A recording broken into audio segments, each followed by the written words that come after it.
Welcome everyone. Today's guest is a person who has seen the world from multiple views.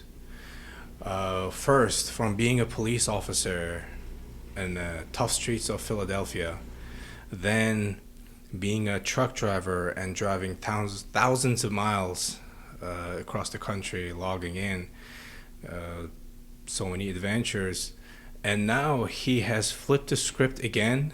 Now he is a entrepreneur, managing his own properties and making his own path. Like I said, seen the world from squad car to a semi truck, and now an entrepreneur. Please welcome my friend Paul Siwek. Hey, Paul. Hey, Bob. How you doing? Good, good. Thank you for having me on your show. I really appreciate it. Thank you for being here, for taking your time driving up here. Everyone's path is different in life, so I wanted to talk with you a little bit more and understand your side of the chapter in life, you know. Mm-hmm. And if you don't mind, just you being growing up as a kid, Mm-hmm. how do you think your parents or someone you know would describe you? Well, it's Just a young age. Yeah, young age. It's a little different. Like we grew up in America, but my parents came from Poland. Okay. Very traditional, old style, old school. Different way of growing up. Not like your traditional American family. Mhm. A little bit more hardcore values, Okay. as opposed to not so much strict, just more family oriented. Okay. So more like traditional way. Traditional, very Okay. traditional. Yep. Okay. So your parents, so you're the first generation. I'm first kind of, I'm first born generation here. grown They up. were born in Warsaw, Poland, Warsaw. Okay. and you appreciate a lot more from this country that this country gives you Mhm. when you have the knowledge of what your parents went through. Right. Especially in Poland at that time, there was a lot of communism, no freedom. Back then. In No 80s or no whatever. capitalism. Yeah. You weren't free to, Yeah. like you said. You go from one business to one business to Mhm. one business. You didn't have that freedom. And you really appreciate it. You're Even right. being first generation here and hearing the stories Yeah. from your parents and what you grow up with, and you really appreciate what you have. Right. Yeah. Yeah. You're totally right. It's but now I think Poland is striving. I think it's different. They are. They're different country. actually they're really thriving right now, Yeah. because it's almost like, I don't know. I kind of see it as like almost like how the U.S. was in the 80s and 90s. Their economy is like booming. It's really booming. They put a lot of funding into the military. They have a lot of capitalism. They have a lot of business. Mhm. Their manufacturing is like top notch now. So Yeah. something that I wish. Well, it is happening now. Starting to happen. It's starting to happen in this country again, Okay. which it needs more of. Yeah. Yeah. I mean, like you said, countries that are about starting out, building their economy, it seems like it's easier for them to grow. But countries that are already advanced, like we call it first world countries, Mhm. like for example, United States, we're already on top. So like when we see a dip, we complain. We we always want to keep striving up. you know? That is the Yeah. truth. But the U.S. is a bigger country. It's a Yeah. little bit more complicated. Poland is a smaller country, Yeah. and I think it's easier to make those subtle changes Mhm. to kind of get that economy stimulated a little bit more. Here, it's a lot more. There's more states. There's more people. It's just very, very complex. Okay. Do you? I mean, obviously, your parents spoke Polish. Do you still know some, or Yeah. are you fluent on it? I'm fluent. Like I said, it's because I don't speak it as much. Yeah. The more I speak it, Yeah. the more fluent I'll get. Like it'll all come back to me. You need to hang out on I need to hang- Polish bars or whatever. Yeah, right. Just listen to Polish YouTube videos, and it all just comes flowing back. Because it's difficult. Same with me. Like I mean, we at home we speak Tajik at home, but I mean I was fluent in Uzbek, in Russian. We haven't spoke that in like since I moved here, and then you keep losing that, if you don't speak it. You lose it, but I think when you grow up with it, you never quite lose it. Because once you hear it, it all comes flowing back, and then you're like, oh yeah, this is this, this is this, and this is this, and it comes back. But the sad part is you're not fluent on it anymore, even though it comes back to you. You understand like what they're talking about. Like for example, in Russian, I understand what they're talking about, but like me speaking, I struggle. I pull back, add some English words into it, or something like that. It comes back, I think languages are very good to have. Like if you can have that in your repertoire, as many languages as you can. Like you said, I actually trying to learn Farsi now because my wife also speaks Farsi. Right. Okay. So she's from Tajikistan. Yeah. And then she speaks Russian fluently very well. Yeah. And then when you have English, Russian, Farsi, it's like. Yeah. Here I am. I'm like, I need to learn. Not only that, it's also good to know multiple languages just for your brain to, the brain is a muscle. You keep training that, It's definitely exercise, and it keeps you, it keeps you from getting old. As long as you keep stimulating your brain, I think, you'll never age. Yeah. You'll always be young at heart, as long as your brain keeps working. Yes, sir. Yeah. You mentioned your wife is a Farsi, Tajik. We see that rarely. Since we're, people from our side of the world moving to United States, now the more relationships getting expanded with different cultures. How would you describe your relationship with, your background is Polish, she is Tajik. Surprisingly, you would think that there's mass differences, and it's more of the upbringing is actually, because I come from a traditional family. Yeah. And, it's all Roman Catholic, traditional, and then I converted, years ago, and I'm a Muslim now. Okay. And you would think that it's, everybody separates everything, and if people realized more how it's exactly the same, how you believe in just in one God, and not to go on a religious tip, because I'm not the most religious person in the world. I am religious, but not far-fetched, Yeah. It's actually the same thing. You're following one God. A lot of the principles are exactly the same, even Easter, Passover. It's all related, I just connected, of course we just had Ramadan and I fasted. Right. I fasted for the whole month, and then after that is Eid or Eid. Some people pronounce it Eid, some people pronounce it Eid. Yeah. To me, that's just like Easter. Yeah. in the Catholic, it's exactly the same. And a lot of the morals and a lot of character that comes from it is exactly the same that makes you who you are. So for me, the transition was very easy. When I first started it, I was thinking it would be a whole different world of different, and would I be able to accept this, in my heart? And I did. I felt totally different when I became Muslim. I felt a little bit more actually religious than I used to be, and I understood a lot of what my father taught me when I was younger. And my father was almost a priest. He was almost like a deacon in Poland, before he met my mother. Which was really interesting. And he was very deep faith.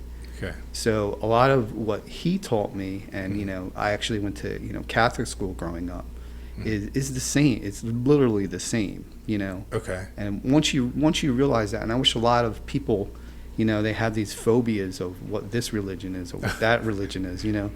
And if they realized and they learned and they took the time to learn a little bit, they would realize how similar it is. You're right. Yeah, the religions are connected. People who are educated, they know. I feel like even though if they haven't read whatever different books or about different religions, but they technically know their religion is connected with each other. The faith.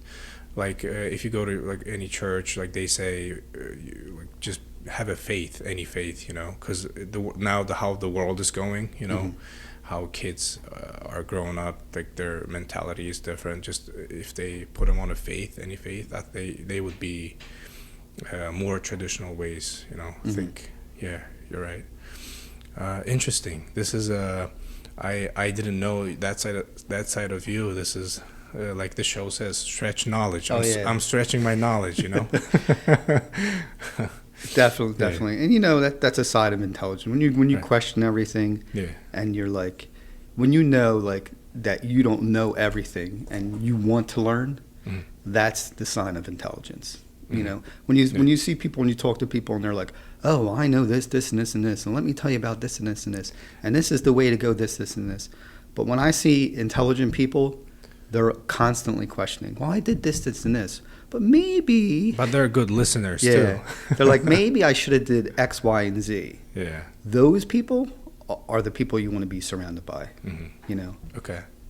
Yeah, you're right. We went off topic a little bit, which is, I mean, it's a podcast, so why not? Just with you growing up, what were your interests? Like when you were growing up, like school or like hobbies? What was it? School was interesting. You know, like I wasn't the best student in the beginning. You know, up until I reached like 6th grade. Okay. 'Cause you know you had the language barrier. And my parents spoke fluent Polish. So when I got to school, I was like kind of at a disadvantage because I knew no English. Oh, right. No English at all. So in the beginning, it would be difficult. So in the beginning, it was tough, you know, because here I am, all I know is Polish. Then I get into the school system, and of course they want to put you in a group, you know, to learn English first. To learn English first, but not so much to learn. You're kind of at a disadvantage because you have all these kids that already know English. They're going into these advanced classes, and you're pretty much stuck.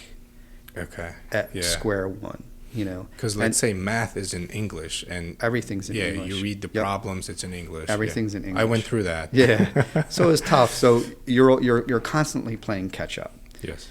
So then they put you in, you're 3rd track or you're 4th track. Yeah. So then me personally, I mean, everybody's different. I accelerated a little slower, but once I got caught up to probably around 5th or 6th grade, school became very easy after that, you know. And my sister helped me a lot too. Okay. You know, because she was 4 years older than me. And she was able to teach me, hey, this, you know, she had that head start. Okay. And was able to tutor me and get me up to speed. So by the time 6th grade came, school wasn't really an issue. I started to excel. Okay. You know? All right, that's good. The reason I asked it is because you're a former retired police officer. Correct. So what led you to choose that field? Because to add on a little bit, in order to be a police officer, it's not, first of all, applying to the job is not easy. They do a lot of background checks, and you're not allowed to have any criminal record. They ask your neighbors how you are and stuff. So just from your experience, why did you choose that field? That was a field that, you know, you always have something inside you. You know, you want to choose a field where you want to make a difference in people's lives. Okay. And that's, you know, what I wanted to accomplish. And, you know, like you said, there's many chapters in your life. Yeah. Your first thing that I wanted to do, and I don't know how everybody else is, but I wanted to make a difference in people's lives. Okay. You know, and actually help people, you know, help people with their problems and help people, you know, to get better in life. Yeah. You know, there's a lot of stuff, chaos. And, you know, there's always that good and the good against the evil. You know, and I always thought, you know, my skill set, you know, I always like to think I'm super fair, you know, and super honorable, and always try to do the right thing. And, you know, I never wanted to go, in the beginning I was like, you know, it's not all about making money, and I wanted to help people, you know, and that's where it started, you know, that's where my journey started. Okay. Yeah. And then you once you got in, it's a long process, like you said. It's not easy. Yeah. Back then, when I applied, I mean, everybody wanted to be a cop. What year was it? That's probably. I don't want to guess. That's why. It was like 97, 96. Around I applied. Okay. Right? And then I didn't get on until like right before 1998. Oh, okay. So almost a 2-year process.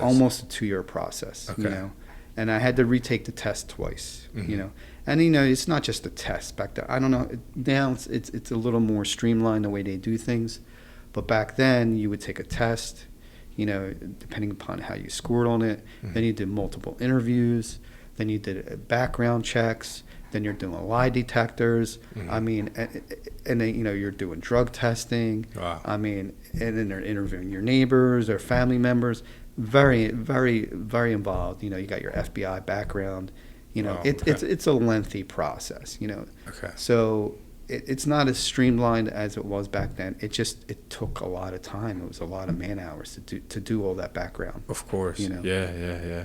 I bet it's it's not easy to get in, and once you're in, it's not an office job. You right away you're on the field. Yeah. Right away your trainings. If you want to talk about they probably took you to a morgue, and I mean they do that. Oh still. yeah. That's in your training. Oh yeah. When your first day, it's either you sink or you swim. Yeah. It's right in your face. Yeah. It's right at you. Action right away. You got to make that decision, and it might not be the right decision, but I always said, even if you don't make the right decision, make a decision.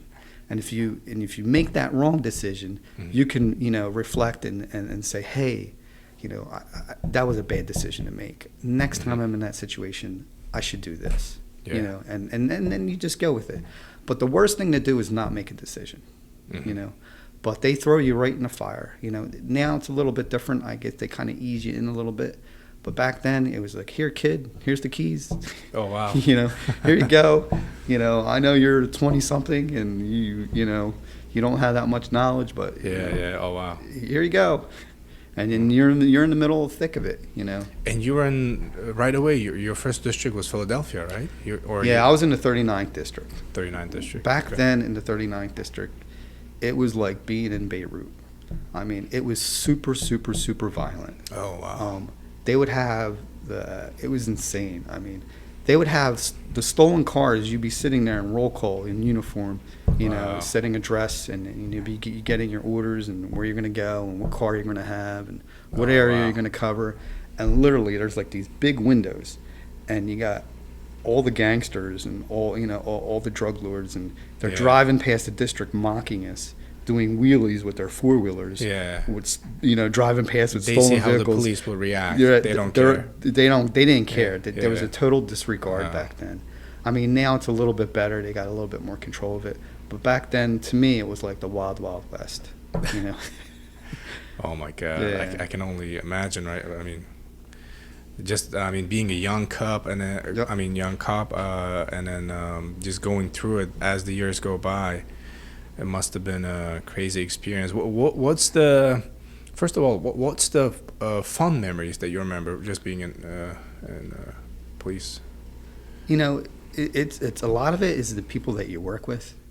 Just a team. You have? When you're in life and death situations, and then you go into them and you have no idea how it's going to turn out. I mean, things get bad really quick, and then when you work with a great group of people.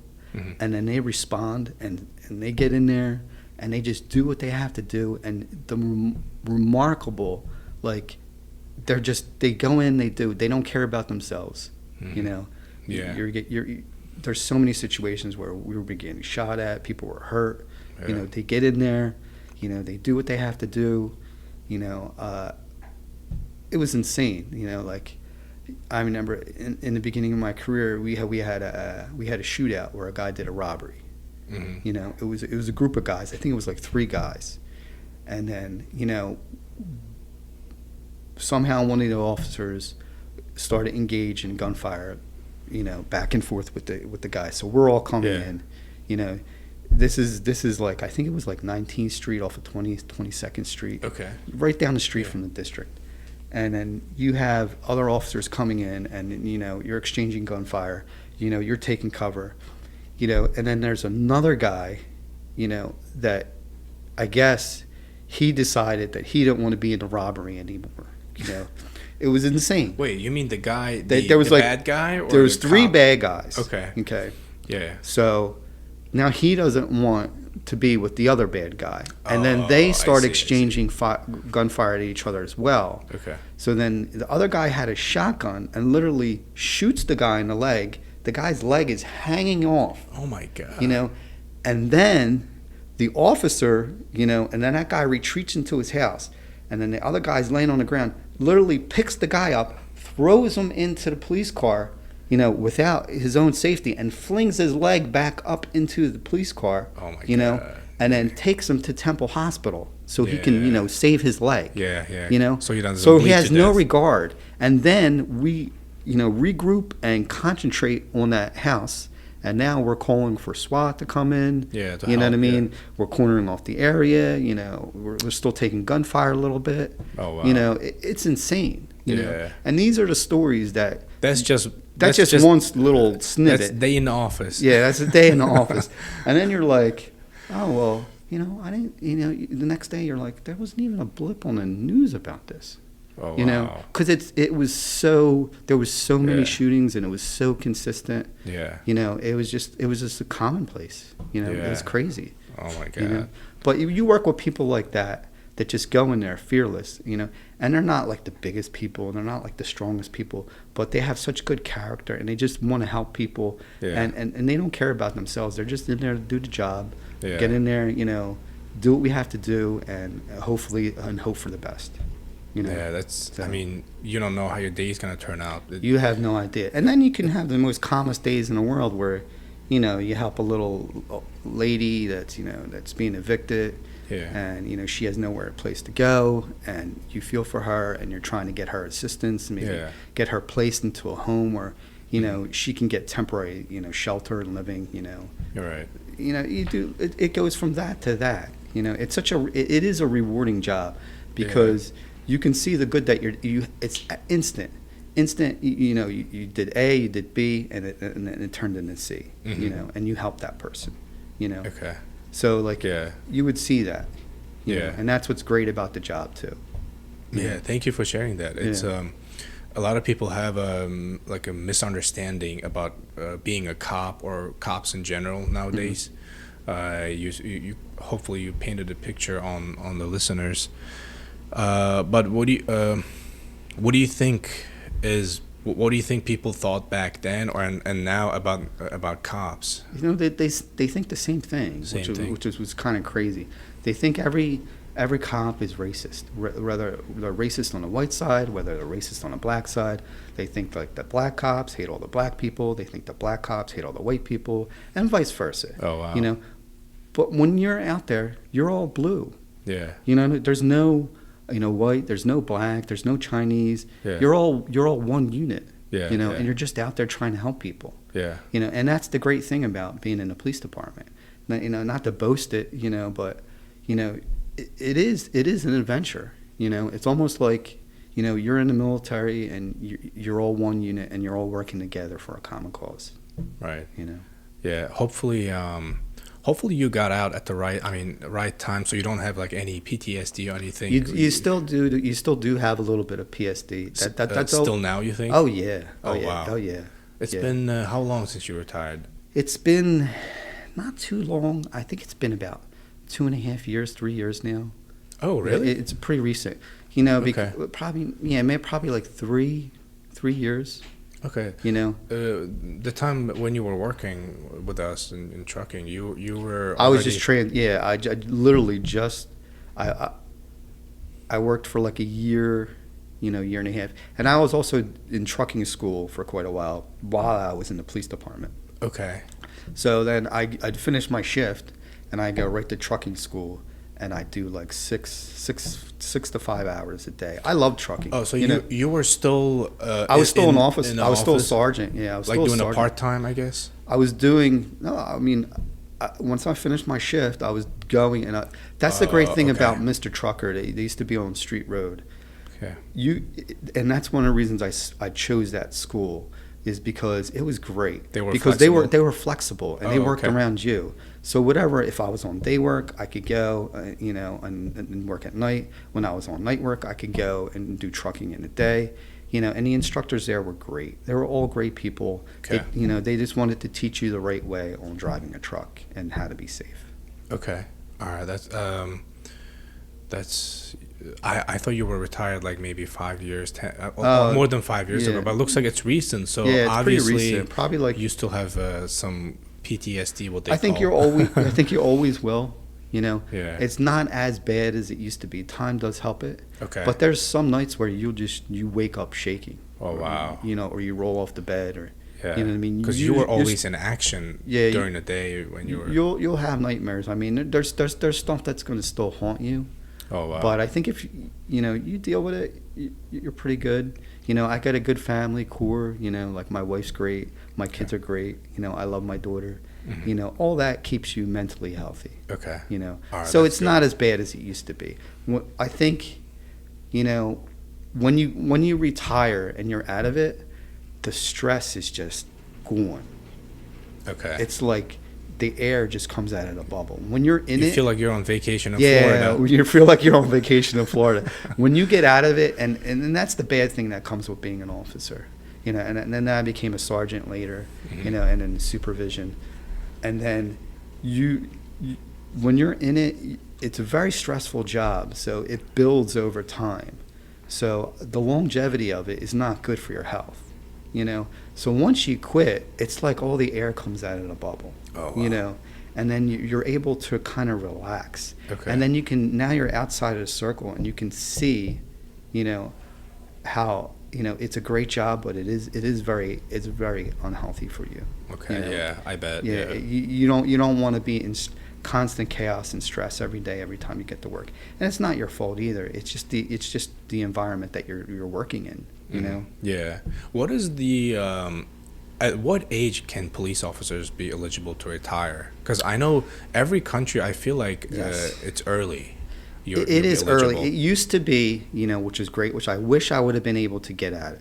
They used to have it at 45. you Yeah, know, it's which not- I think is I think they should put it back to that, because a lot of these guys, they hold on to this job because they're making good money and they don't want to let it go, and they like the excitement, and they think if they retire they're going to die the next day. I swear to God, it's unbelievable. They just think they're Oh, going to wow. just end because their whole life is just being a cop, Yeah. you know. But the way to transition is to have other things in life, you know. Yeah. And that's why, you know, like I said, that was just part of my journey. There was other things I wanted to accomplish in my life. So 45 before. Now is it 40 50? 45, it was 45 before, right? And then Okay. they changed it, and then they strung it out to 50. Oh. Okay.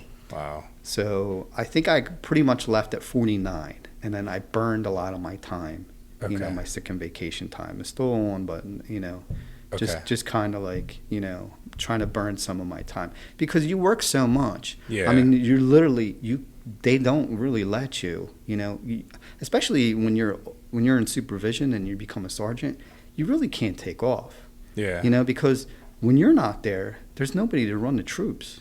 Yeah. You know, you need that valued, you know, And- experienced and person. you were a sergeant towards yeah, the end. when you anytime you just become that, you know, corporal or sergeant, Yeah. or once you get elevated to that supervisor, there's nobody there to replace you. Yeah. So you really need somebody strong to run the ship. Yeah. You know, I mean, yeah, you got the captain and stuff, but they're not on the streets with the troops every day when things go down. You need that person to make that experience, to make that decision, and that's what, you know, the police Yeah. department needs. You know, Right. Oh wow. It's a different field, like how people imagine. Like the retirement. I think you're right. If you could, if they could move it back to 45, you would have retired. I would have before. retired. Yeah, You wouldn't have waited. You know, till- I wouldn't have waited close until to 50. 50, And then yeah. people were like, oh, you know, and I could have. I was thinking about taking lieutenants, you know, and going even higher in supervision. And I was like, oh, should I do it? And I was like, no, because if I take lieutenant, I have to stay in that rank for 3 more years to max out for my pension.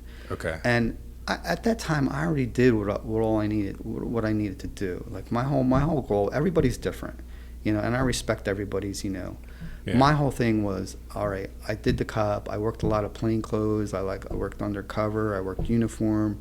I worked a lot of task force. I did a lot. You know, we did some narcotics. I was like, I pretty much did everything in policing that I wanted to do, you know, and I was like, it's time to move on. You know, I'm still young. Okay. I'm not really hurt. You know, a lot of friends of mine got really hurt. My one buddy got shot in the shoulder. You know, oh, wow. He started losing his function. I had another buddy, you know, he broke his ankle. He never kind of worked the same, you know. Of course, You get a lot of injuries. People just get injured like left and right, you know, and it's not their fault. It's just it is what it is. It's the beast that you sign up for that. You sign up for that, and you realize that, you know. And I'm like, well, I'm relatively healthy.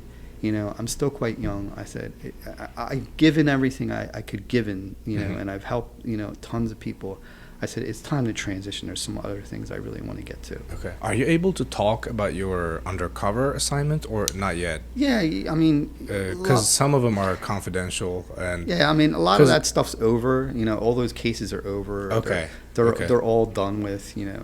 Yeah. So disclosure is really, you know, you can talk about anything you want. I'm retired. I'm not held to... Just a lot of them guys can't. Undercover, just me growing up, I want to be undercover detective, like something... It looks very glorified. Yeah, but you're pretty much with the dangerous guys, I'm guessing. Yeah. Just you don't have to go in detail if you don't want, but I mean just a highlight on one of your missions. Like, what was the undercover assignment that you were on? We used to, you know, in Germantown section, we used to have this one little train station. You know, and it was all tinted out, you know, like on top of it, like the third floor. It's a little small, you know, and we used to keep it as a lookout station. And we used to watch the drug dealers and how they would set up and who they were dealing to and how they were serving and where they were keeping the stash, which is where the money and the drugs in a different spot. You know, because they didn't want to get caught with the money together with the drugs, because then that was like a higher charge. And you know, it was funny. It was a cat and mouse game the whole time, but it was dangerous. Like I said, there was a lot of people that we were looking for, and you know, you'd be working plain clothes and nobody knew you were a cop. And I think that's the dangerous part, because when you came out to do something, a lot of drug dealers, they knew, after a while, they knew who you were, even if you were in plain clothes and you dressed up raggedy. Oh, okay, yeah. They have a sense already. They already knew who you were. You earned a reputation on the street. Okay. You know, and that was everything, you know, because you had a good reputation on the street as being an honest cop, you know, and that's one of the always things I always kind of went by. I said, I may not get you today. You know, they're like, I can't prove it. I know what you're doing. I can't prove it. So I'm not going to lock you up today. Yeah. But, you know, out of 1,000 times that you do whatever you're going to do, I'm going to get lucky that one time. And then I got you. And then you're going down, you know, for like 4 or 5 years for whatever you're doing. You know, and I always let them know, like, look, and I was honest. I was like, you know, and I know there's a lot of, you know, people that say, oh, there's corrupt cops here. No, I let them go. I'm like, hey, I don't have the exact proof, you know. I want to document why I stopped you and what I did, why I did it. You know, I'm going to let you go. But guess what? I'm going to get you eventually. Yeah. You know, I'm going to get you red-handed. And when I go in front of that judge and I say, hey, yes, he did this, this, and this, and this, it's going to be the God's honest truth. Yeah. You know, and if I don't have you, I'm not locking you up. You know, and that's just, you know, and once you get that reputation, and they respect you. You know, everybody on the street respects you. They're like, this guy's an honest guy. If he doesn't have the goods on you, then you're not going away. Okay. You know, and they know, like, hey, he got you. Like, you're done. Yeah. It's your fault now. Yeah. Oh wow. Yeah. You know. It all plays a crucial role towards the end in front of the judge if you have the and proof. you have the credibility too. You know, like you go in front of these judges and they know like, this cop he's a little shaky. But they'll know, like, this guy got you, and he said X, Y, and Z. Like, yeah, he's pretty straight, you know. Okay, yeah. And they know. Okay, you know, they can read. They can characters. read. They know, you know, which cops are the better cops. Mm-hmm. You know, and then they have, you know, which you're not really supposed to talk about, but you know, they have like lists of cops that their credibility is like shot. Oh, you know? Okay. They already know, or they recognize just from being in the court. Yeah, there was a list of like cops that really shouldn't testify because they're just not credible. Oh, yeah. You know, and the credibility is just like shot. I know you're not supposed to talk about it, but I'm retired now, so you can pretty much. So being retired, you how does that work? Do you still have a badge? Like You have a retirement. Yeah, I still have a badge, and I Okay. got ID. It just says retired right over across of it. So Okay. they know you're not active. But you don't have know? the physical. What is it called? Like a gold No. badge, or you get to keep that? Oh yeah, that's yours. Okay. Yeah, that's your badge. Okay. You earned it. That's for life. You know? Okay. Yeah, like you always be a cop. Yeah. Like you'll do other things, but Yeah. that's always in you. To help Yeah. people. Okay. Yeah. Yeah. It's basically that's always in you to help people. Somebody needs help or whatever, I help them out. Yeah. Okay. That's interesting. So Mm-hmm. you're retired, but you're still part of the You're still part. Yeah, you're still that part of previous that squad. Yeah, like these active guys you run across and they're like, oh, there's favoritism towards Yeah. cops. No, there's a mutual respect. Yeah. So if you ever stop a retired cop that did 25 years of active service, that guy's been through wars. Yeah. Especially in Philadelphia or Of course. Washington or whatever busy Baltimore, whatever Any major cities in US, I any feel major like. cities. They're almost Yeah. like a World War vet. Yeah. They've been through it. Yeah. So you kind of have to respect that. You're right. Yeah. Yeah. It's they. I mean, they connect also with you because They connect. They're currently on that because field. they're currently in it and they're Yeah. going through the same stuff that you went through, and it's like and when you're a cop too, like I was always like, when you stop people and you do a car stop on somebody, right? And it's just a regular Joe working schmo, and he's just trying to one of his tires is kind of bald and his mirror's like broken, but he's like, you could see he's like a plumber or a mechanic. He's just getting through the Look, day. man, Yeah. I never tried to beat those people up because I was always like, look, man, here's just a verbal warning, no ticket, have a nice day. The people that were nasty, and just were like very difficult, they're going to get a ticket, Yeah. But the people that were just like, they're just going to work, they're just doing their daily life. I always was like, you got to help the working man. Just let them alone. Let them do their thing, Yeah. And if you have that mentality in policing, you're going to go far. You're going to go far. You're just going to do good things. Mm-hmm. And that's kind of how I took policing as I went, and it really helped me. That's a great approach. Yeah. Yeah, you're right. And then just from you transitioning from that field into trucking, how was it? I bet it is a complete different field. Well, you think it's different, but it's not. You don't think so? No, and I'll tell you why. Because that prepared me. That whole career of policing prepared me on how to deal with trucking. Trucking is great because you get that instant gratification, right? Just like you did in policing. Mm-hmm. You get that great gratification. You took your load from A, B, and C. Mm-hmm. You took your routes, you planned it out. Yeah. You got there within the time, safely, Mm-hmm. and you got the load there and there was no tie-ups. Yeah. But you also have other issues, You run into all kinds of issues, Yeah, on the road. On the road, different people pulling into you, pulling right. out of it. And then you're dealing with your company, and then you're dealing with who you're delivering to, and you're dealing with other truckers that are trying to get in. And communication, I'm going to say this like 3 times, communication is key. If you're a good communicator, which I learned how to communicate greatly in the police department. Thank you, Philadelphia Police Department, for teaching me, to communicate with the public. And that's what you're doing in trucking. When you're going to all these different locations and all these different businesses and you're going through this manager and this warehouse manager, you're communicating. Yes. And if you have good communication skills, you will excel in trucking. Of course. And that's where I think that helped me to be a better trucker. Okay. And just overall, what are you saying is I think it's correct, like the field-wise and communication, you interact with different people. Mm-hmm. But just from my point of view, you are in action daily, and then sitting in a truck, you're pretty much in a quiet zone driving. I mean, most of the time, I would say, obviously on the road, like you're driving 10 hours or 11 hours. Right. On the road, it might have been like a peaceful kind of orientation. That's another thing about trucking too. That's great. You get all this time on the road, right? And it gives you that time to reflect.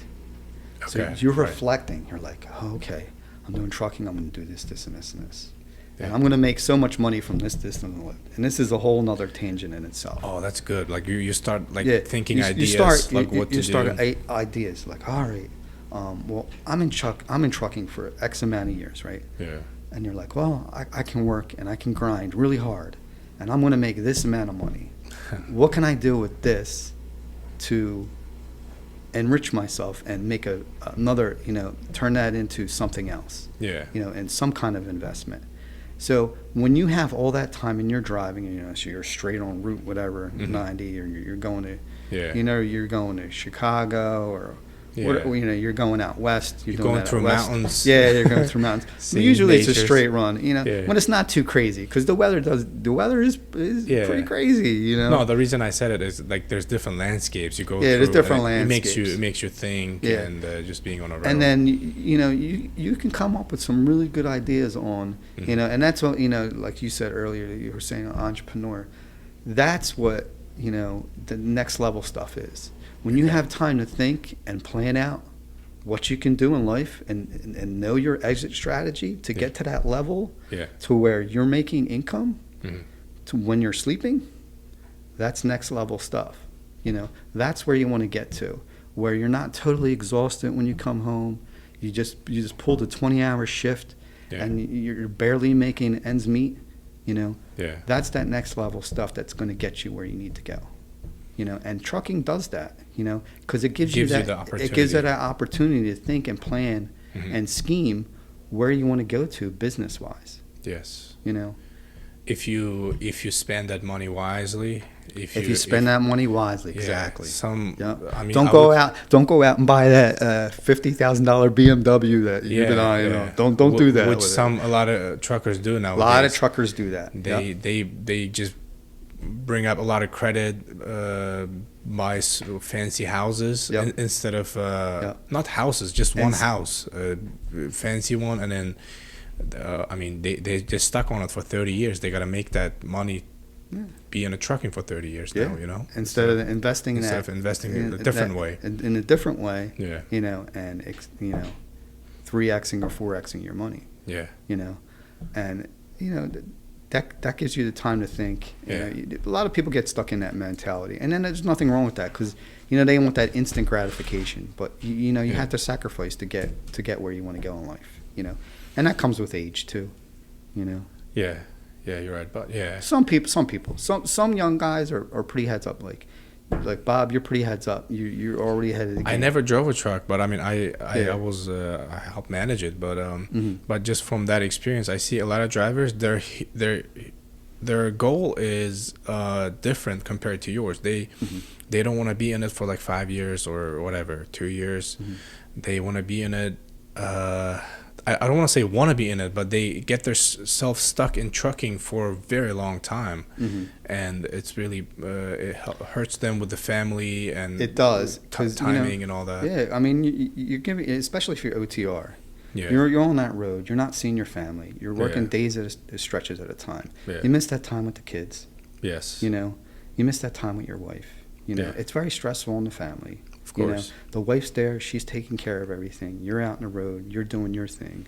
Yeah. She's stuck with all that responsibility. She may be working. She's taking care of the family. She's taking care of the bills. She's taking care of the household. Yeah. She's got like 10 jobs, and you just have that one job of driving that truck. And you're away. Yeah. And if something happens, you can't go 1,000 miles back to help her. Right. And that's stressful. Yeah. And a lot of these drivers, they want that, and sometimes trucking's great. Trucking was great for a while. Everybody was crushing it. The market was better. The market was better. Yeah. I think it'll get back to that. I think so too. I really do. There's a dip now. There's a dip now. But I think towards the end of the year, hopefully. Yeah, I think things are tilting towards the right way. People may not agree with me, and that's another thing with trucking too. You can use trucking to your advantage. When trucking slowed down, and all the freight was drying up, who's the first people that seen it? Truck drivers. They're the first one who gets impacted by the economy. They're the first ones that get impacted the economy. That is a telltale tale to invest. You see the economy slowing down, so you start thinking, hey, how can I take advantage of this situation? Right. I know what 99% of the population don't know what's coming yet. Yeah. But truckers do. They're the Because first they're the first hit. ones to see it. Yeah, yeah. You know? Yeah. So you start using your brain like that, and you're way ahead of everybody else. Of course. You know? And that's a good thing. Like, and when I was doing trucking, I was like, man, trucking's slowing down. I hope people realize the economy's slowing down. Yeah.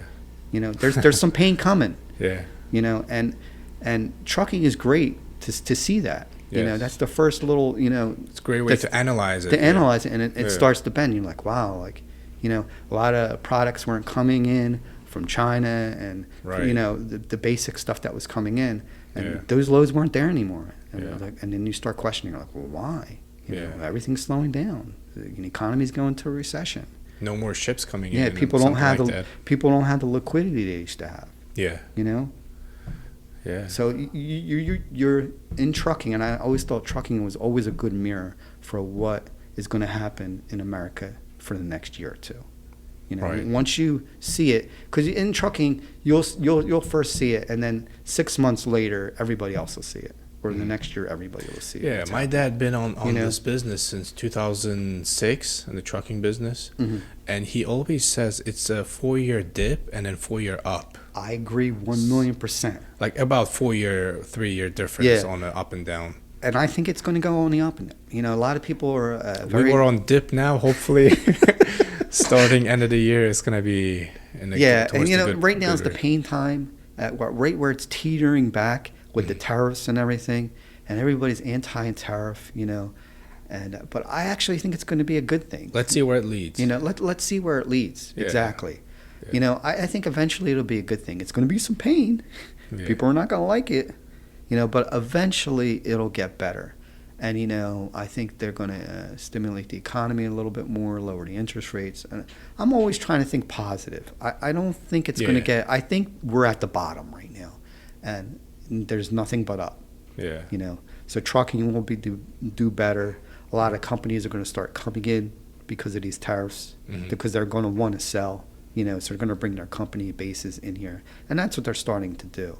And that's going to help trucking. Yeah. Because that's going to mean, hey, they're making more stuff. That's more stuff they have to ship. It can be moved, Yeah, and there's going to be more loads. And then there's going to be more money. Yeah. You know? So that's going to help trucking. I'm all for it.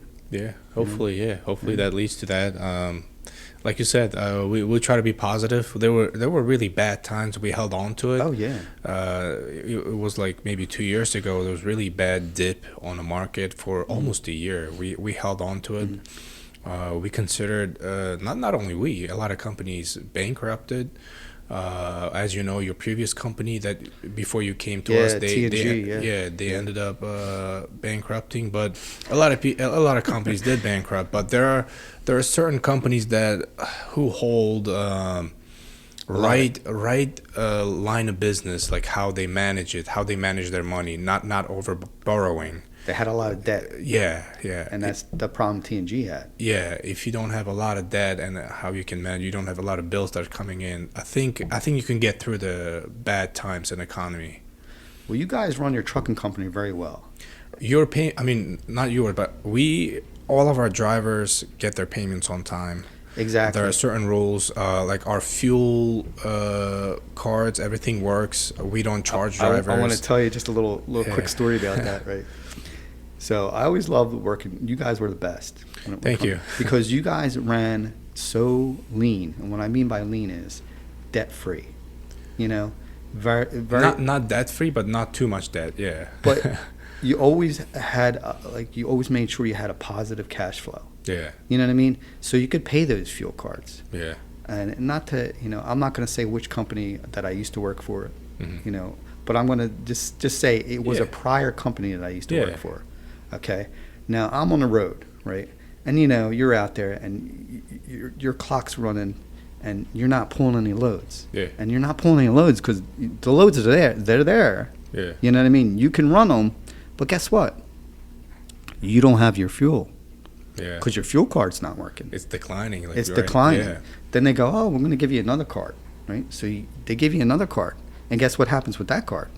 It's also negative balance. It's also negative balance. It also gets declined.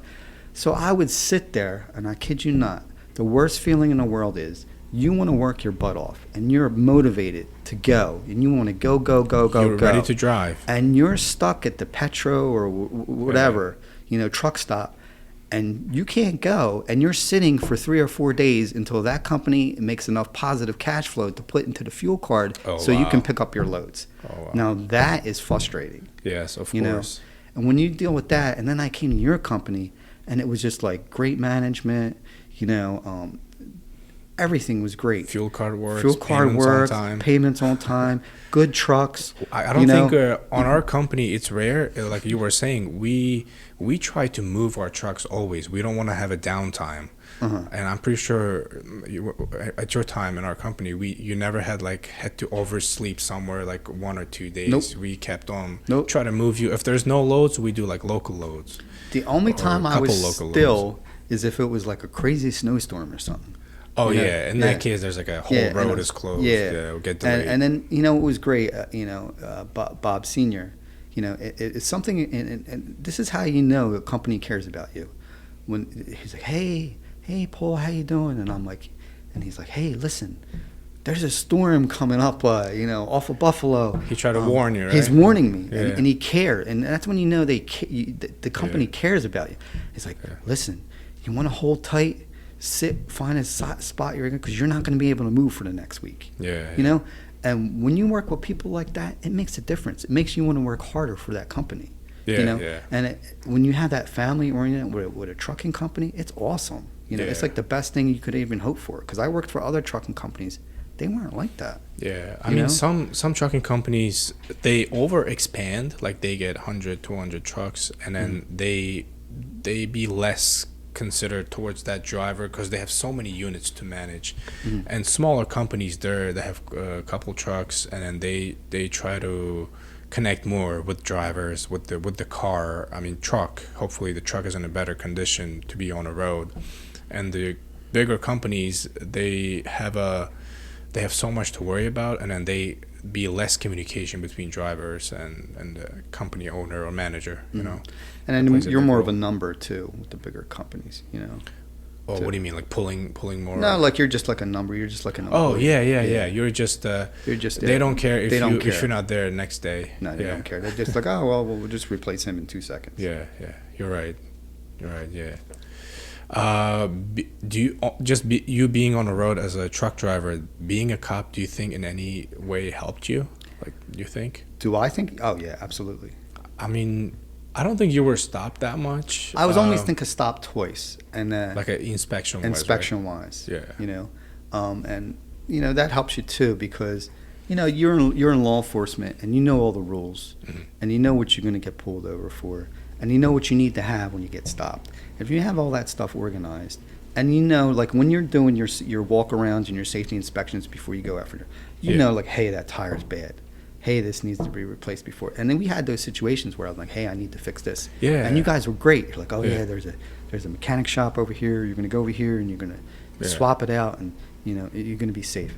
So like, I don't think other truck drivers really know how to do their pre-inspections that great. Yeah, especially foreigners that are moving up here, less language. See, I had more training in the police department that would say, hey, that's going to be an issue later. That's going to cause you a breakdown. Yeah, it could cause a fire. Cause a fire or a blowout, or brakes. You said a loose connection and a loose airline, or it's a little jiggly, or you know what I mean. You want to like physically check it. Yeah. And a lot of these guys that come from overseas, they're just like, I don't know, maybe they're just used to just grinding their equipment into the ground. Yeah, most of them now only concentrate on making money. Exactly. They don't care about their safety, about the public safety, and I don't want to say all of them, but most of them. And they don't really care about the company's reputation. Let's say if they get a huge ticket, let's say if they get a huge violation, that violation will stay in the company's profile for 2 years. And guess what? Next year, insurance will increase. But that driver, they don't care. They can just quit and go to another company and keep working. That's people's perspective on just how they treat trucking company nowadays. I agree, business. And they are striving to change some of those lot of foreign, and I love foreigners. They're the hardest. No people. problem with foreigners. I'm just saying but they need to adjust to how the country is, and they are doing some trucking legislation right now. And I always try to keep up with it because I still love trucking. Maybe because I'm not still in it.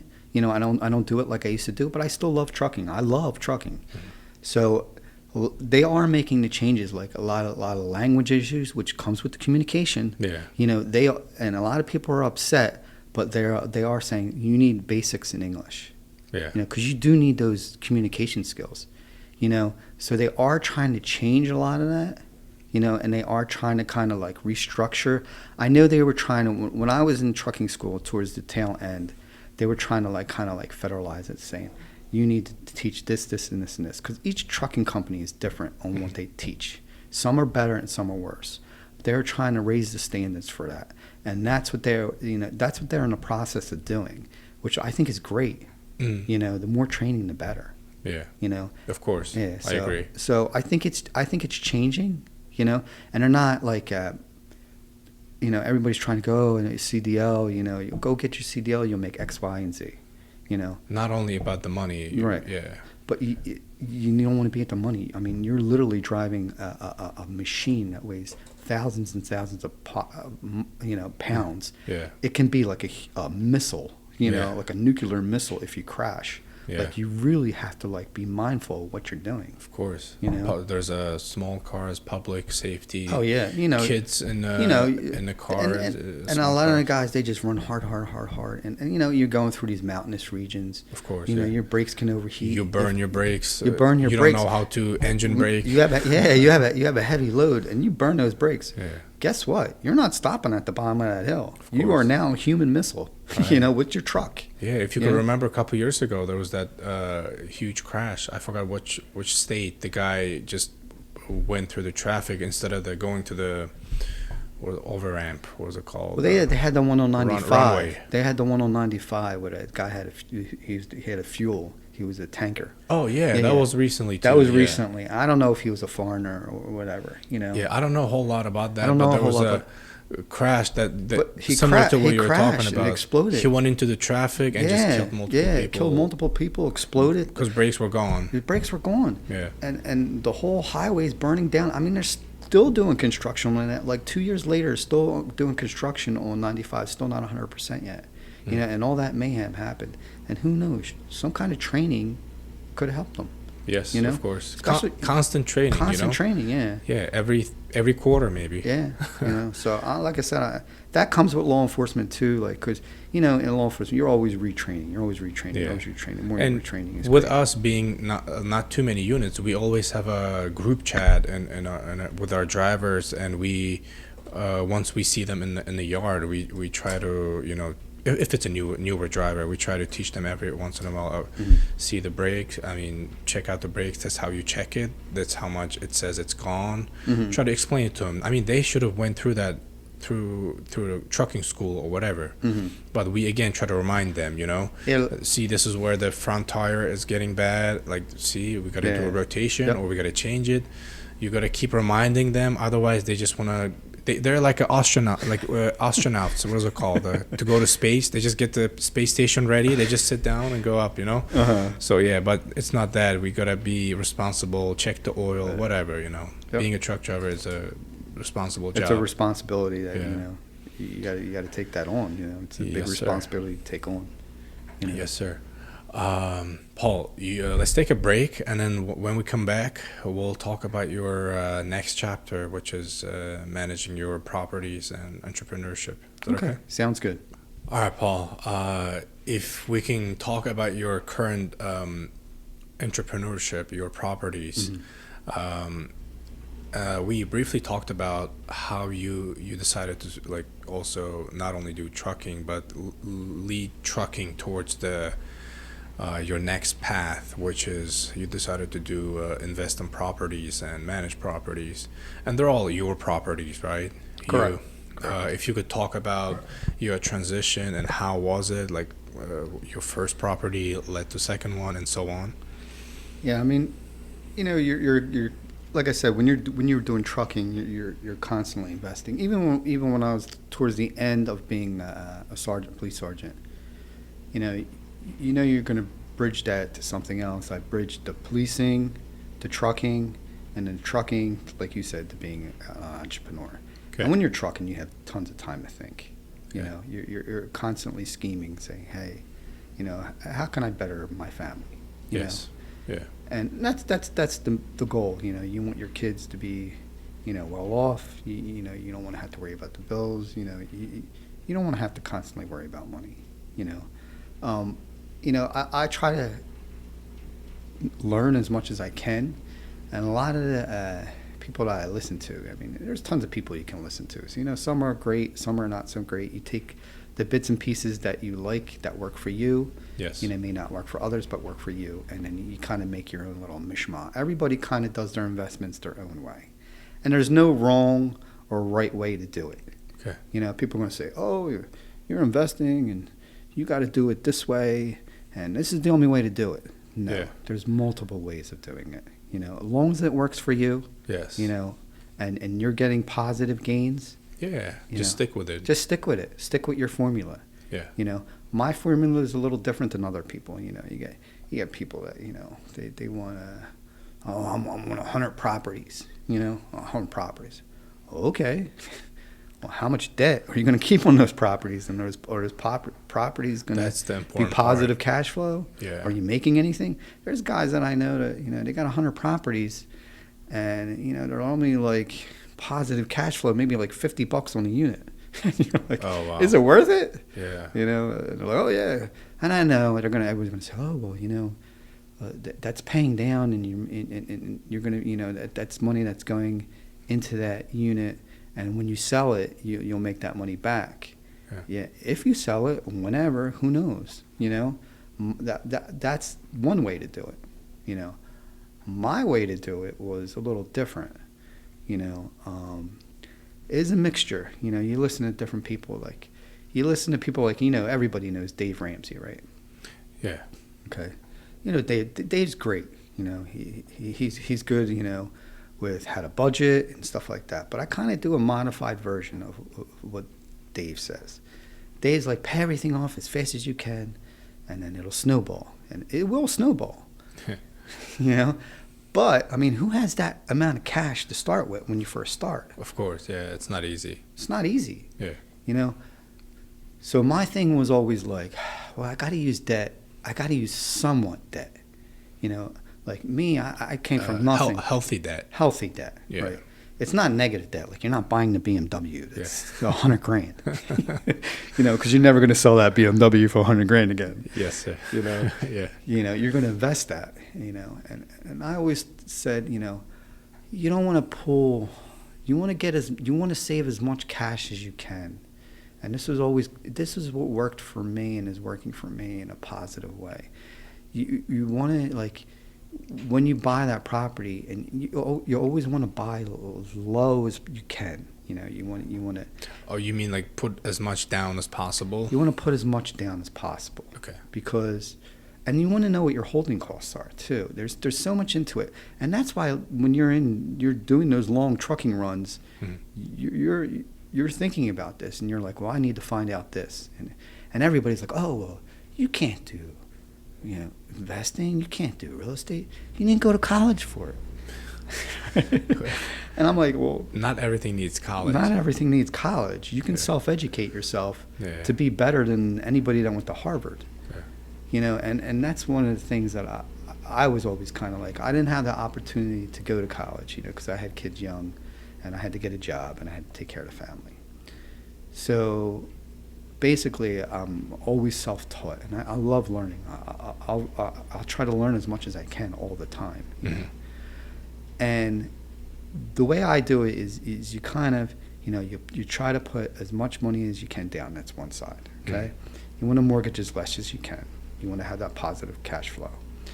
You want to look at what the tax bases are. Are the taxes too high to make that a rental? Because sometimes the taxes are just, they don't make sense. Yeah, you know? after you pay it off, it's still... After you pay it off, all your rental income's going to taxes. Yeah. You know, and then you wonder what your insurance costs. You want to know what the comps are. Is it a good neighborhood to rent in? Is it too high end? Is it too low end? You know, you want to be like, my kind of formula is always like in that middle working blue collar America, where it's not like a horrible neighborhood, but it's not like a too high end neighborhood.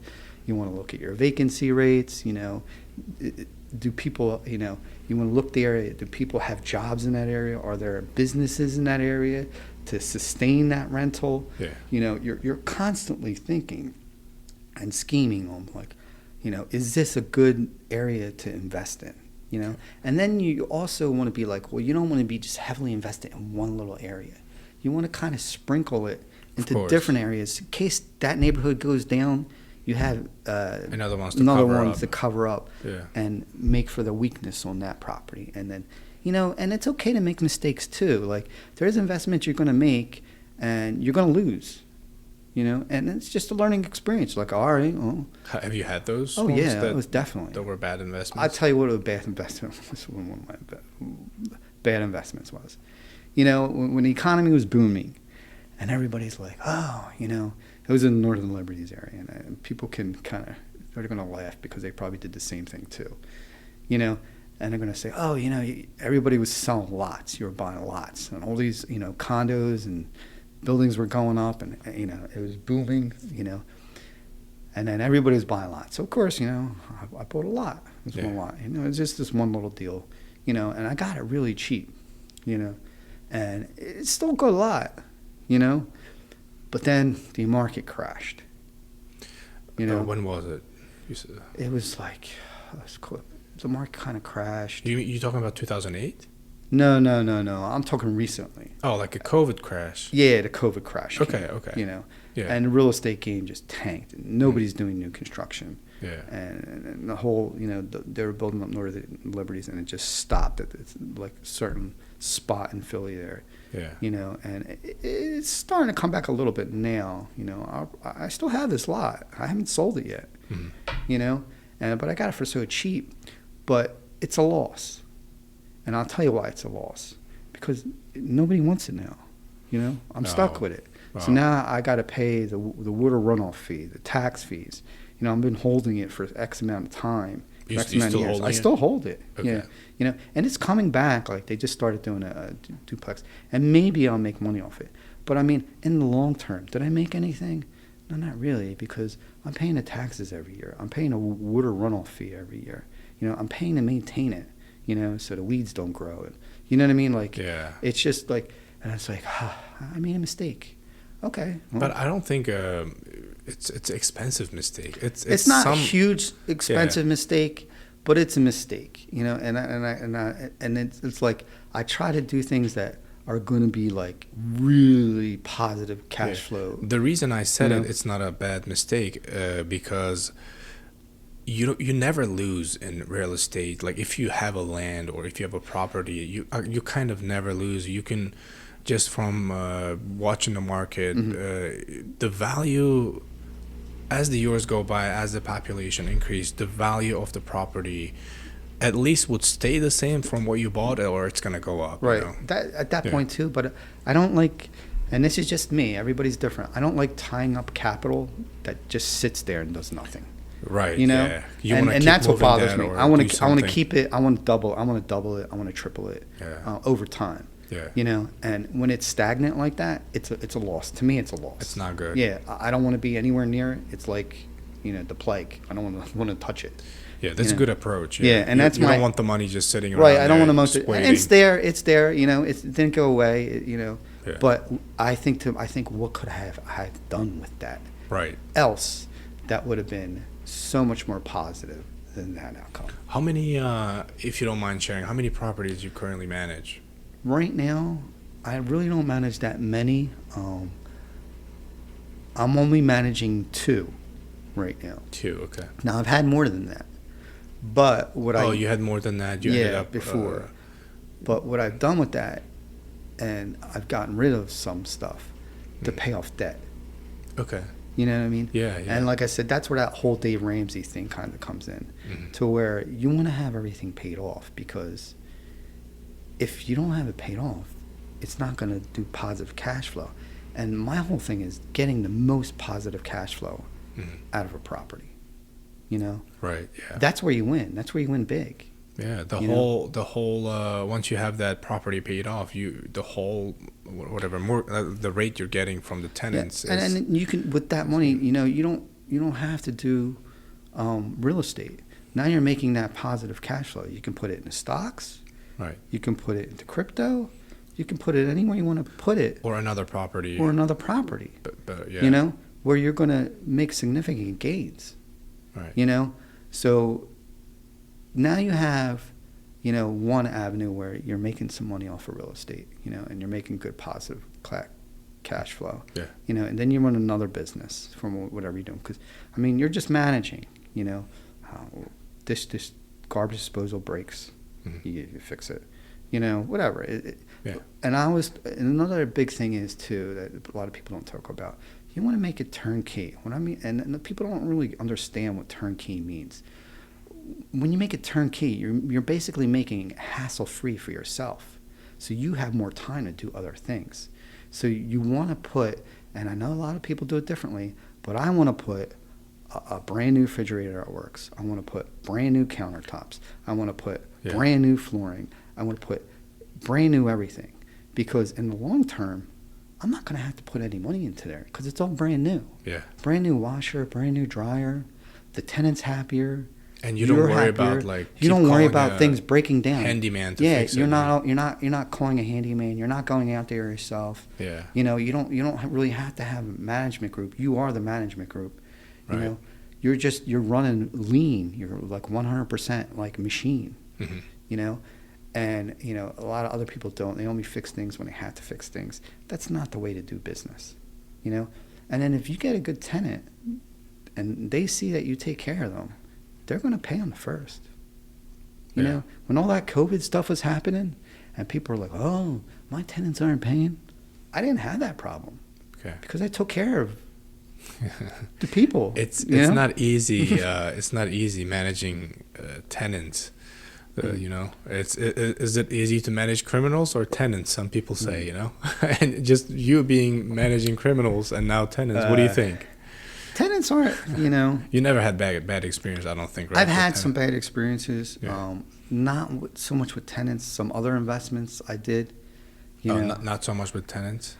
You get a tenant here and there, but like maybe not your current ones, but like your previous tenants. There is a situation where, you know.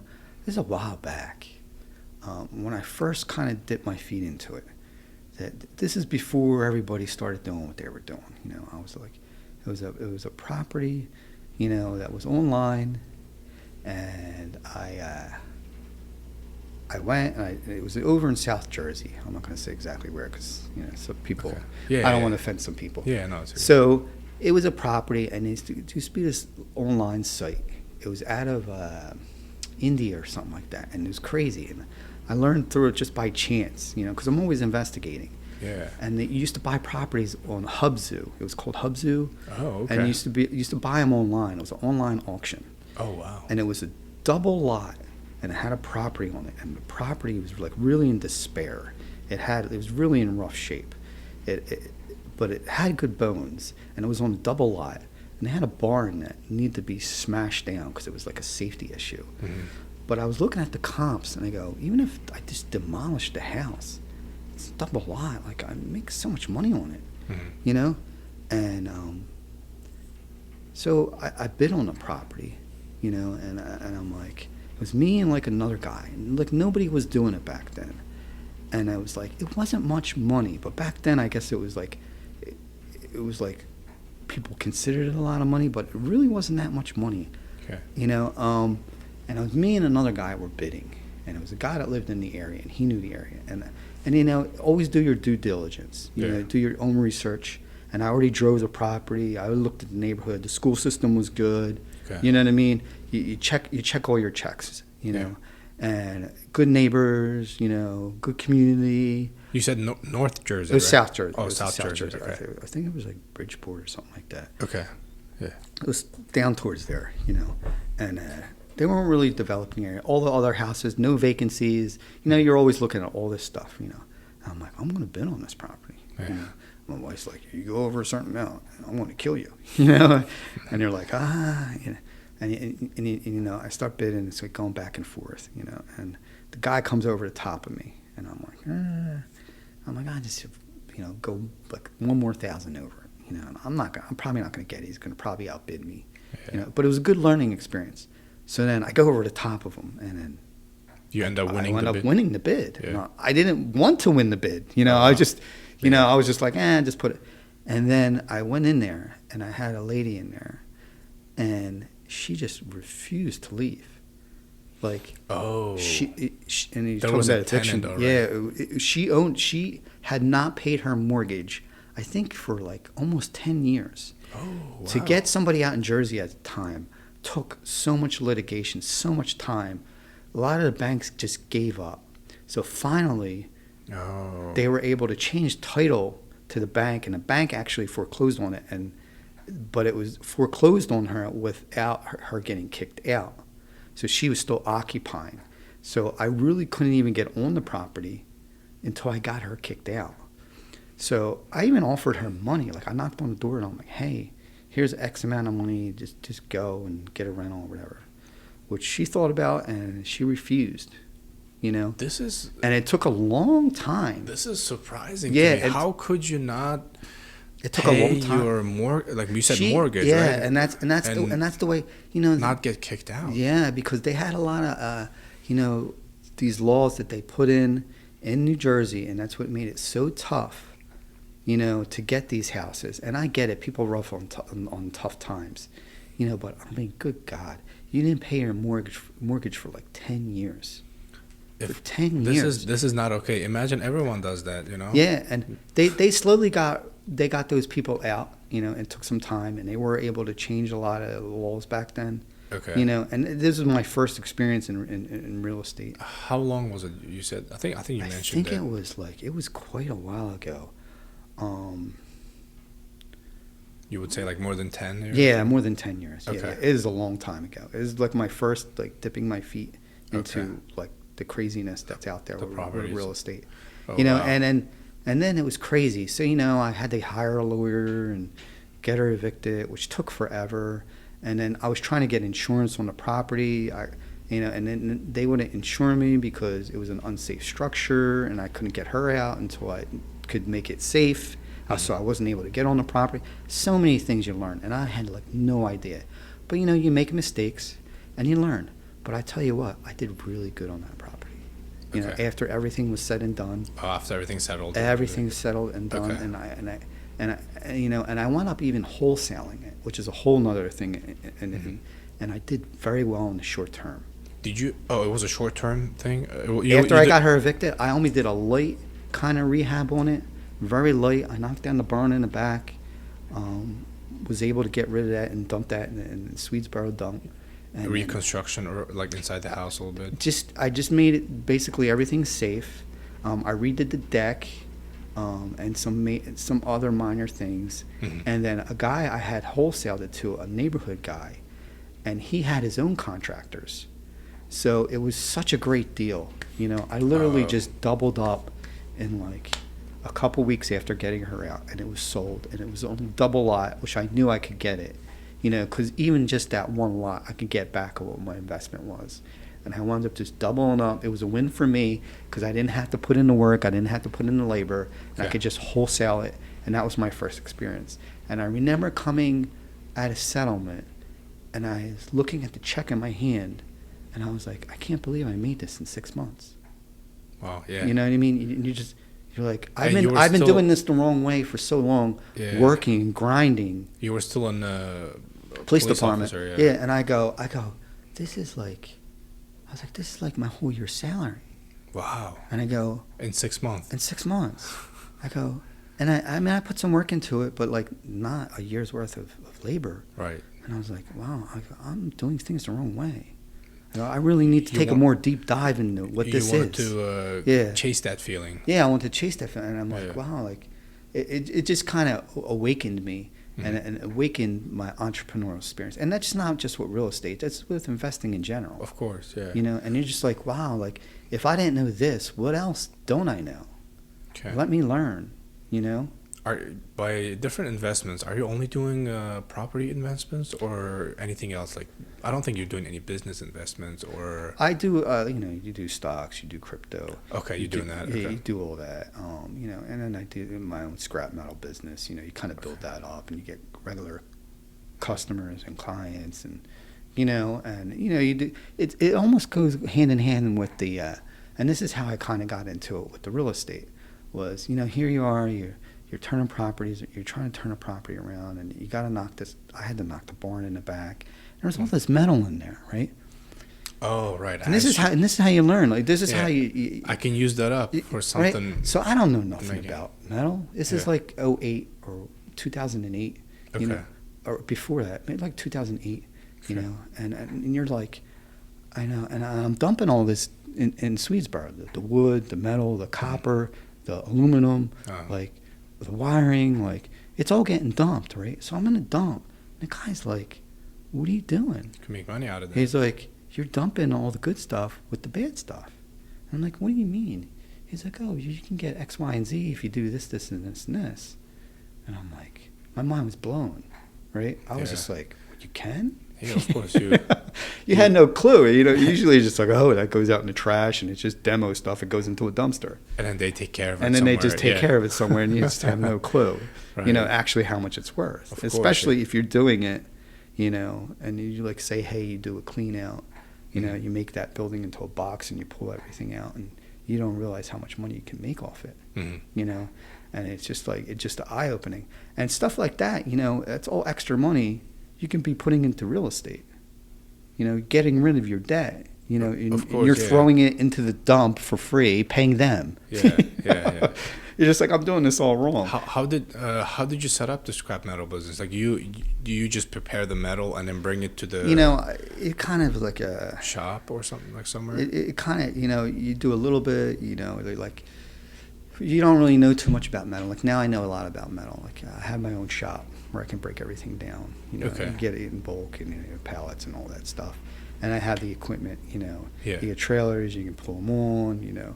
There's there's like a learning curve. You get to a certain point. No, I'm just saying But you don't know. Like I didn't know what aluminum was. When I think in metal, I'm thinking everything's steel. Yeah. Everything hard. Everything hard. Like I had no clue. Yeah. But you learn it, and you're like, I can look at whatever is like now. I can just look and see whatever amount of scrap, as I said, that's worth X amount of dollars. I already know. What do you ship it somewhere, like at some factory? Like what do you? No. What do you guys do on that part of the business? We deal with certain scrap yards. Okay. Yeah. And then, that's what I was thinking. I didn't want to guess. And then we transport it there. Okay. And you prepare it, and then prepare it, and we got trailers, and we move it. And then once you start, dealing with certain scrap yards, they give you a better price, and more than a regular scrapper, and they know you and they trust you, and then they're like, well, you're gonna they know they're gonna get what they're gonna get, and they know it's good quality stuff, of course, and then they're happy, and then you're gonna give them, already gonna give them good quality stuff, and they know it's gonna be good stuff, and they take care of you, and it's the mutual, it's business, it's like capitalism. Do you guys go to some people's houses and sometimes a lot of it's maybe you get a call saying we have a construction going on. That's what I usually do. I usually get a call, say, hey, I got construction, I need these heaters, they got to come out. Whatever unit's got to come out, and you go there, and you get a couple guys, and you do what you got to do. And you have a team for that. You have a team for that. Yeah, it's just like anything. You plan for it. Yeah. You get you get a team. You know what you're going to do. You go prepare. Say, hey, this is going to take X amount of hours to do this job. Just like trucking, this load's going to take X amount of hours to get to A to B. Or for example, some businesses move out, and then their shelves and stuff needs to be taken down and moved. It's more than that though too. I mean, you got a big equipment that's you're just like, how do you even get that out? Oh yeah. Yeah, and you can get it out. You just have to plan for it. And you got to have the equipment to do it. Right. And you got to have the knowledge to do it. And you have and I have that knowledge now. And you have the guys who work for you. And you have the knowledge to do it. As long as you have the knowledge to do it, you'll be fine. Because you're like, well, how do you get that out? And how do you get that out of that? I know scrapping pretty well, so. It is giving you decent revenue. It's giving me decent return. Okay. I mean, And that's another thing. So all these things we're talking about, Mm. it all comes down to this: multiple streams of income. Right. Don't rely on one thing. Don't rely on one thing. Yes. So when one of them tanks, you have something else to fall back on. Right. And that's, like you said, in trucking, that's how you make it in hard times.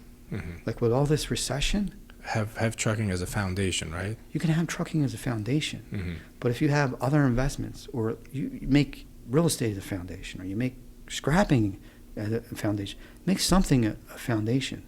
But don't just rely on that. Because when the market goes bad and that doesn't produce any income, you're stuck. You're lost. Yeah. You want multiple, and I'm going to scream this a million times, multiple streams of income. That's what I've learned in the 52 years I've been on this earth. Because that's the difference between being successful and unsuccessful in life. Multiple streams of income. I wish a lot of people, younger people, would learn this.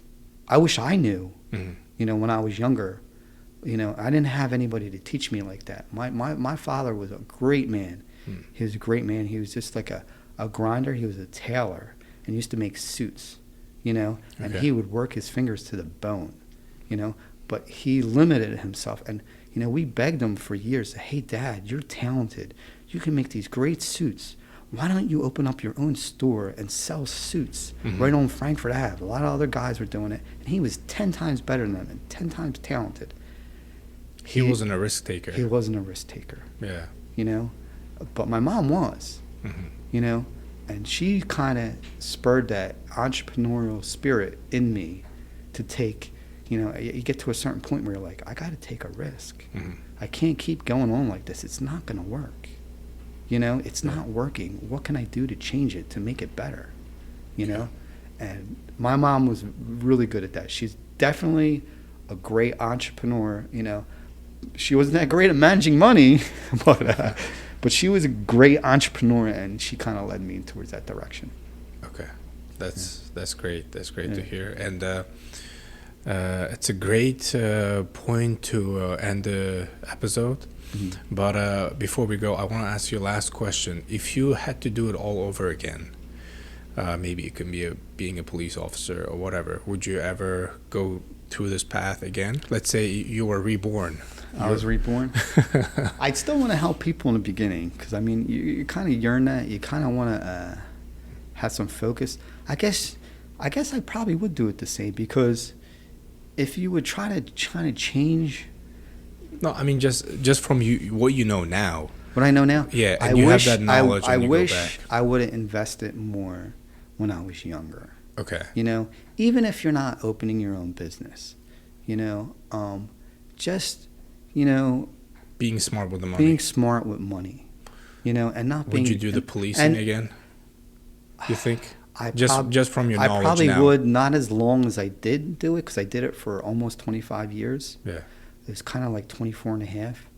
I probably would have just did it for like 15 years maybe, and then moved on. Because you kind of want to help people. You want to give back. Okay. And I still try to give back.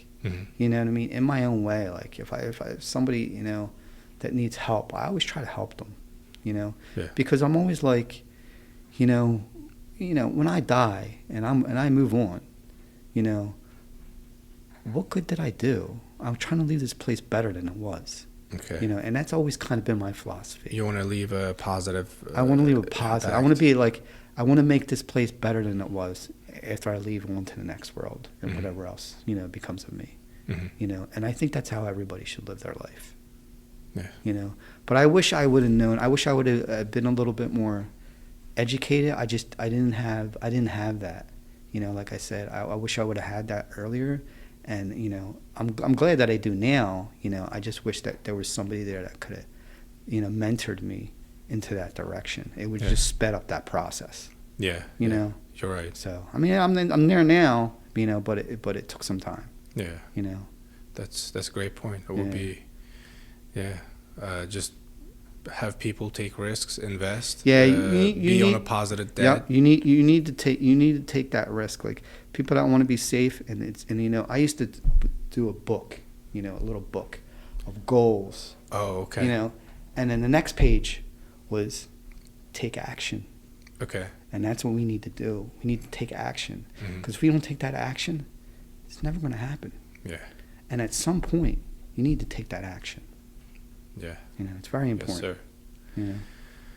All right, Paul. I appreciate your time. Thank you for Thank you for listening to my story. It's a long story. A lot. No, it's meaningful story. It's a good knowledge.